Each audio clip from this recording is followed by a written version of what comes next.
성도님들 안녕하십니까? 3월 25일 목요일 사순절 32번째 날입니다. 오늘 우리가 함께 볼 말씀은 민수기입니다. 구약 202쪽 민수기 6장 1절에서 8절까지의 말씀입니다.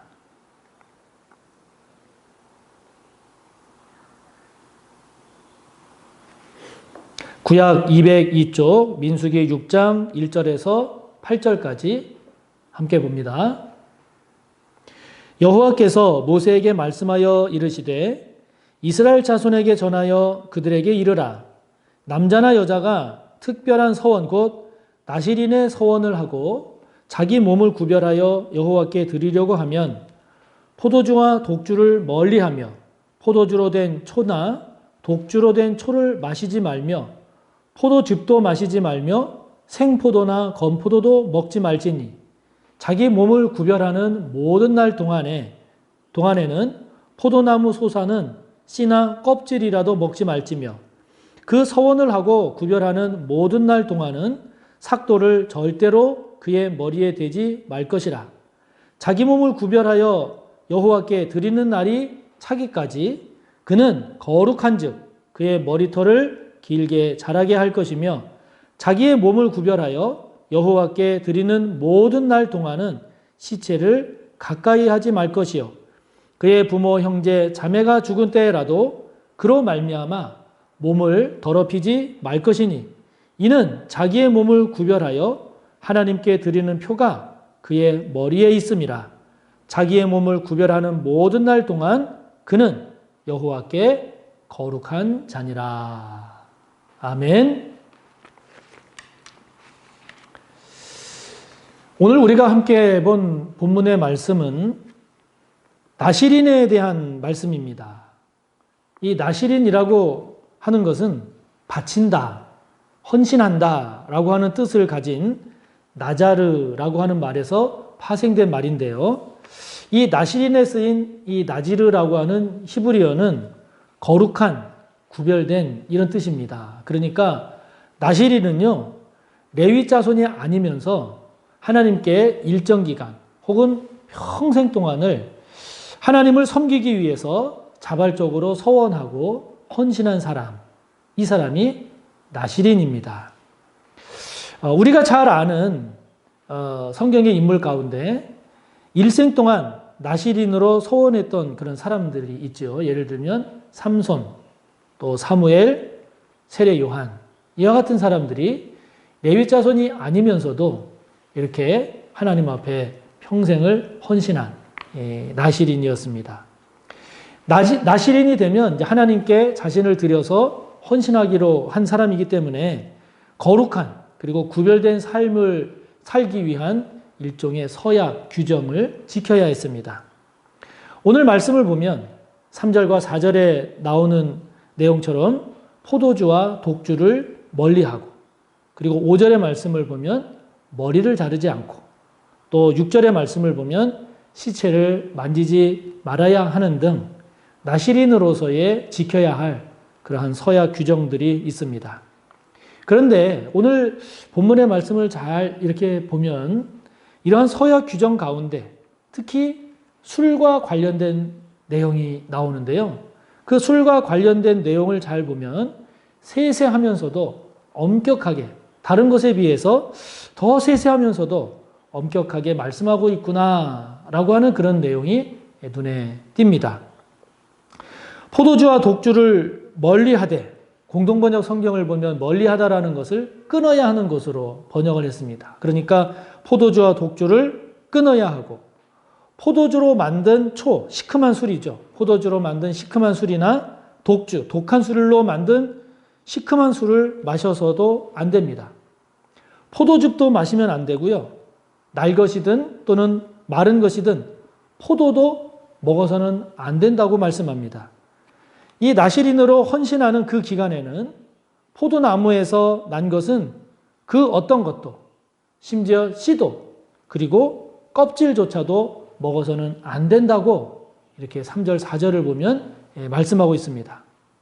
단순히 나실인으로서 술을 마시지 마라 이렇게 말씀하시는 것이 아니라 왜 이렇게 세세하게 그리고 엄격하게 이렇게 말씀하고 있는 걸까요?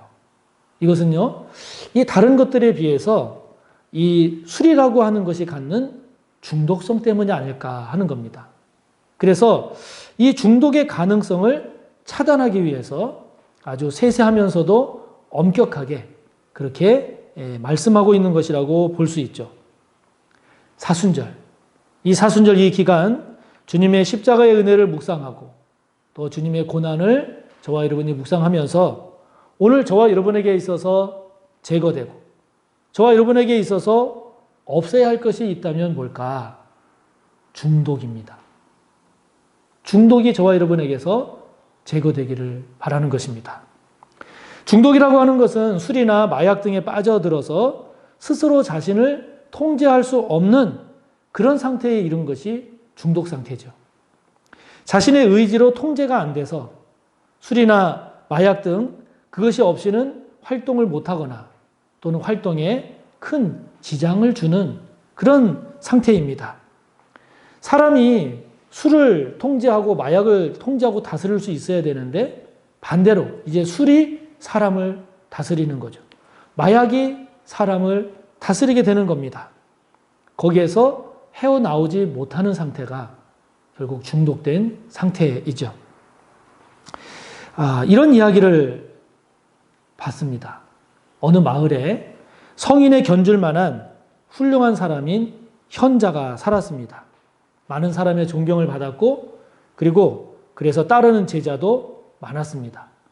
그러다 보니까 그 사람을 찾아와서 삶의 지혜를 구하는 사람들이 많았는데요. 현자에게 와서 삶의 지혜를 구하는 자에게 이 현자가 늘 같은 말을 합니다. 덫을 조심하라. 덫 위에 앉지 마라. 사람이 올 때마다 이 말을 현자는 반복했습니다. 다시 말하면 환상이나 욕심에 붙잡히지 말아라 하는 뜻을 가르친 거죠. 그런데 이 현자의 집에 앵무새 한 마리가 살고 있었습니다. 사람들이 찾아올 때마다 이 주인이 같은 말을 계속하게 되니까 이 앵무새가 결국 그 말을 배우게 된 거죠. 그런데 어느 날 누군가의 실수로 인해서 세장문이 열리고 앵무새가 날아가 버렸어요. 그러자 현자와 제자들이 그 앵무새를 찾으러 막 돌아다녔습니다. 그런데 찾는 중에 어디선가 익숙한 소리가 들려오는 겁니다. 덫을 조심하라. 덫 위에 앉지 마라. 그래서 모두가 그 소리 나는 쪽을 봤어요. 그쪽으로 달려가 봤습니다. 그런데 이게 웬일입니까? 앵무새가. 현자 집에 있던 이 앵무새가 누군가가 새를 잡으려고 놓은 덫에 걸린 겁니다. 그 걸려있는 채로 계속해서 같은 말을 외치고 있는 거죠. 덫을 조심하라.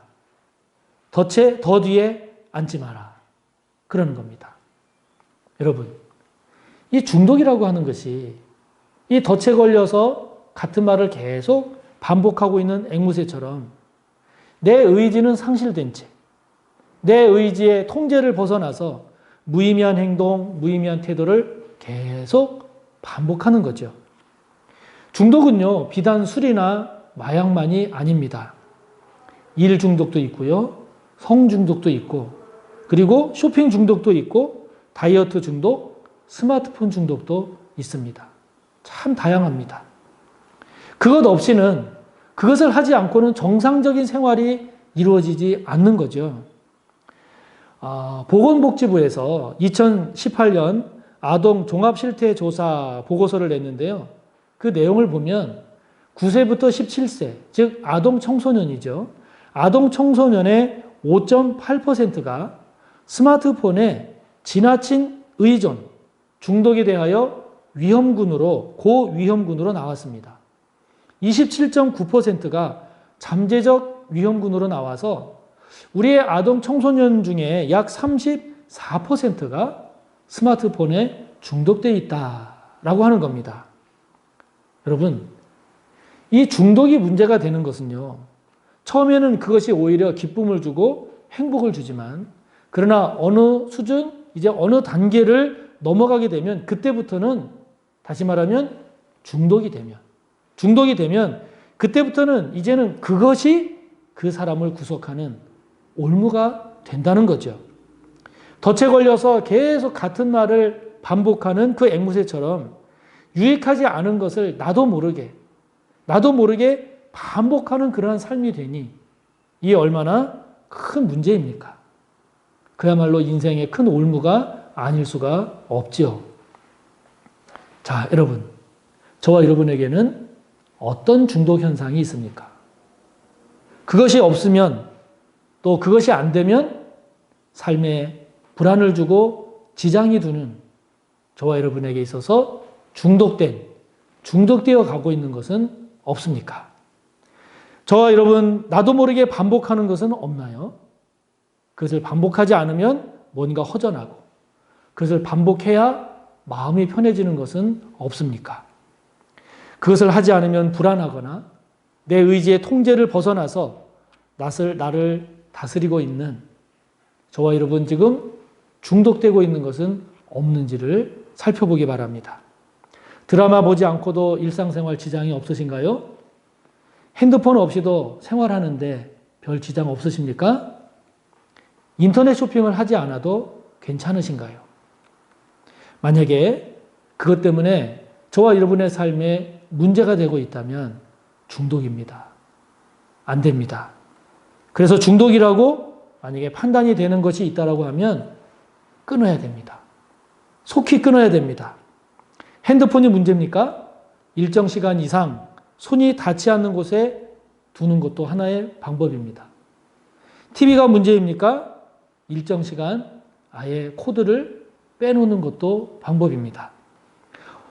그리고 운동을 하거나 책을 보거나 아예 다른 일로 관심을 대체해보는 것도 하나의 방법입니다. 처음에는 어려울 수도 있겠지만 그러나 우리 인간의 몸이라고 하는 것은 같은 것을 계속 반복하게 되면 적응하는 습성이 있어서 새로운 그러한 것에 적응할 수 있게 되지요. 사도 바울의 말처럼 모든 것이 저와 여러분에게는 허용되어 있습니다. 그러나 그렇다고 모든 것이 저와 여러분에게 유익한 것만은 아니죠.